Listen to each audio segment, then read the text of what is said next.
안녕하세요, 구독자 여러분. 당신의 건강 상식을 키워줄 건강학원입니다. 오늘은 재채기를 참는 것이 얼마나 위험한지에 대해 알아보려고 해요. 재채기는 우리 몸의 방어 메커니즘이며 기도를 청소하고 이물질을 제거하는 데 도움을 주는 자연스러운 과정이에요. 하지만 재채기를 참으면 심각한 합병증이 발생할 수 있어요. 그 중에서도 기도 폐색에 대해 알아보겠습니다. 기도 폐색은 호흡기의 상부를 둘러싸고 있는 호두 부위에서 발생하는 긴장 상태를 의미합니다. 재채기를 참다가 갑자기 후두 근육이 경련하여 기도가 폐쇄되는 상태죠. 이렇게 기도가 폐쇄되면 호흡이 불가능해지기 때문에 긴급한 상황이 발생합니다. 재채기는 몸의 방어 메커니즘이지만 때로는 우리를 보호하는 대신 위험에 빠뜨릴 수도 있어요. 재채기를 참다가 기도 폐색이 발생하면 호흡이 불가능해져서 대응이 빠르게 이루어지지 않으면 생명에도 영향을 미칠 수 있어요. 기도 폐색은 신속한 처치가 필요한 긴급한 상태이며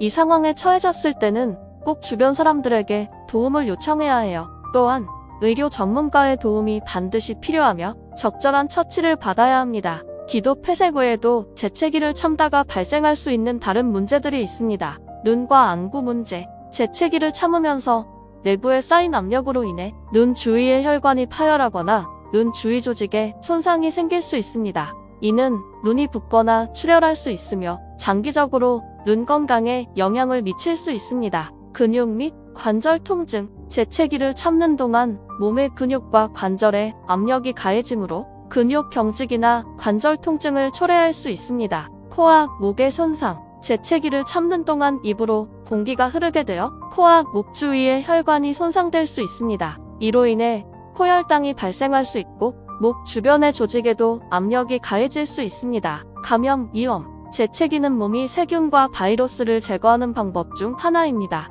재채기를 참으면 호흡기로 남아있는 세균과 바이러스로 인해 감염 위험이 증가할 수 있습니다. 이비인후과 문제. 재채기를 참으면 호흡과 관련된 이비인후과 문제가 악화될 수 있습니다. 비염, 부비동염, 중이염 등의 상태가 생길 수 있습니다. 재채기를 참는 것이 얼마나 위험한지에 대해 알아봤습니다. 재채기는 몸의 자연스러운 방어 메커니즘이기 때문에 자연스럽게 허용해주는 것이 중요합니다. 만약 재채기가 지나치게 빈번하게 나타나거나 다른 증상과 함께 나타난다면 반드시 의료 전문가와 상담하여 원인을 파악하고 적절한 처치를 받도록 해야 합니다. 건강을 위해서라면 자연스러운 방법으로 재채기를 허용하는 습관을 길러봐요. 그럼 다음에 또 여러분에게 도움이 될 만한 영상으로 찾아뵙겠습니다.